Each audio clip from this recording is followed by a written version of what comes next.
तू डाल डाल मैं पात पात एक प्रसिद्ध कहावत है जिसका मतलब होता है यदि आप श्रेष्ठ हैं तो मैं अति श्रेष्ठ, यानी कि तुम्हारी चाल को मैं तुमसे बड़ी चाल के जरिए काट सकता हूँ।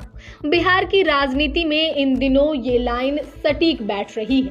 राज्य के दो सबसे बड़े नेता सीएम नीतीश कुमार और आरजेडी सुप्रीमो लालू प्रसाद यादव में एक दूसरे से आगे निकलने की होड़ मची है। लोकसभा का चुनाव नजदीक है, ऐसे में दोनों नेता दांव पर दांव खेल रहे हैं। लालू यादव या नीतीश कुमार दोनों में किसकी दांव कारगर होगा ये तो आने वाला समय ही बताएगा।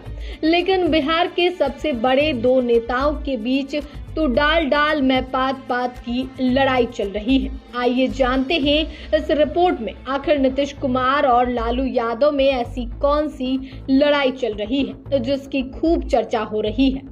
दरअसल लालू यादव ने भूमियारों को सटाने का दांव चला तो नीतीश कुमार राजपूतों पर डोरा डाल रहे हैं। आगामी लोकसभा चुनाव को देखते हुए सीएम नीतीश कुमार की नजर राजपूत के 3.45% वोट पर है। इसके लिए नीतीश कुमार ने आनंद मोहन को चुना है और वहीं लालू यादव भूमियारों को लुभाने में लगे हैं।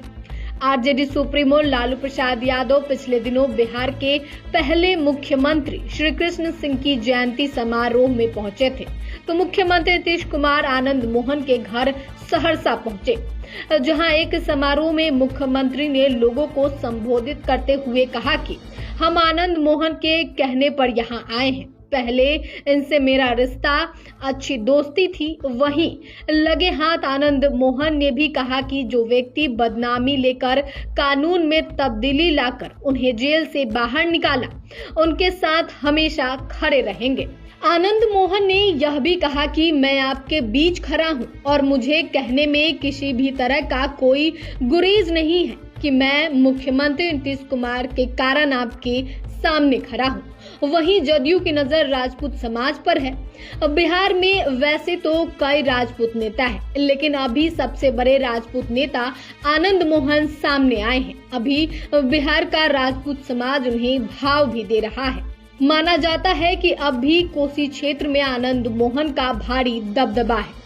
इस इलाके में आनंद मोहन के पूरे परिवार की पकड़ मजबूत मानी जाती है। खास बात यह है कि सहरसा, सुपौल और पूरे कोसी बेल्ट में आनंद मोहन की लोकप्रियता है। कोसी बेल्ट क्षेत्र में राजपूत समाज की संख्या ज्यादा है, जिसका नतीजा यह है कि इस इलाके में आनंद मोहन के परिवार का प्रभाव अच्छा खासा है। लिहाजा जाति के अनुसार नीतीश कुमार की नजर 3.45% वोट पर है। गोपालगंज के डीएम जी कृष्णैया के हत्या मामले में आनंद मोहन 16 साल जेल में रहे। उनका दावा है कि इतने लंबे समय तक जेल में रहने के बाद भी इलाके में उनकी लोकप्रियता पर कोई असर नहीं पड़ा है।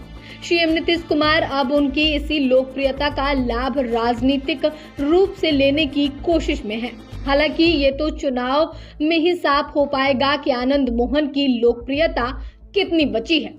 जबकि दूसरी ओर आजकल लालू यादव भूमियारों को एकजुट करने में लगे हुए हैं, तो वो बिहार के भूमियारों को अपने पूर्वजों का सम्मान करना सिखा रहे हैं।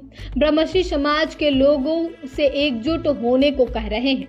श्री कृष्ण जयंती समारोह में मुख्य अतिथि पहुंचे लालू यादव ने कहा कि भूमियार समाज के लोग कहते हैं कि श्री कृष्ण बाबू उनकी जाति के हैं, लेकिन वो अपने नेता को याद नहीं करते हैं। उनकी जयंती और पुण्यतिथि नहीं मनाई जाती है, इसलिए वह भूमियार समाज के लोगों से अपने पूर्वजों को जानने की अपील करते हुए कहा कि वह श्री कृष्ण बाबू को याद करे। लालू यादव ने आगे कहा कि 90 के दशक में भी वह और उनकी पत्नी राबड़ी देवी श्री कृष्ण बाबू की मूर्ति पर माल्यार्पण करने के लिए जाते थे। इस दौरान अपने भाषण में लालू ने इस समुदाय को यह बताने की कोशिश की कि उन्होंने उनके लिए काफी काम किया है। इस तरह वो भूमियार समाज को आकर्षित करने में लगे हैं। बिहार में जातीय गणना के आंकड़ों के मुताबिक भूमियारों की आबादी 2.86% है। लालू यादव बीजेपी के सवर्ण जाति के वोट खासकर भूमियारों को अपने पाले में करने की पूरी कोशिश कर रहे हैं। यह कोशिश पिछले साल हुए एमएलसी चुनाव से ही दिखने लगा था। जब 24 सीटों पर हुए चुनाव में राजद ने 10 सवर्ण जाति के लोगों को अपना उम्मीदवार बनाया था। इनमें सबसे ज्यादा 5 भूमियार जाति के थे, जिनमें 3 में जीत भी हासिल की थी। वहीं तेजस्वी यादव भी A to Z की बात कर रहे हैं। भूमियार ब्राह्मण एकता मंच के परशुराम जयंती पर आयोजित कार्यक्रम में भी वो शामिल हुए थे और यहाँ नारा दिया गया था, बाभन ब्राह्मण के चूरा, यादव के दही, दोनों मिली तब बिहार में सब होई सही। इधर 2005 से ही राजद बिहार की सत्ता से बाहर है, मतलब सीएम की कुर्सी तक लालू यादव के परिवार की पहुंच नहीं है। ऐसे में लालू यादव मुसलमानों के साथ साथ सवर्ण जातियों को भी लुभाने की कोशिश कर रहे हैं। श्री कृष्ण जयंती समारोह में भागीदारी को भी इस तरह के प्रयास के तौर पे देखा जा रहा है। अगर लालू यादव का ये दाव सफल हो गया तो बिहार की राजनीति में बड़ा बदलाव हो सकता है। फिलहाल तो राजपूत वोट पर नीतीश कुमार की निगाहें हैं, जबकि भूमियार पर लालू यादव की नजर है। ये तो आने वाला समय ही बताएगा कि किसका दांव कितना कारगर साबित होता है।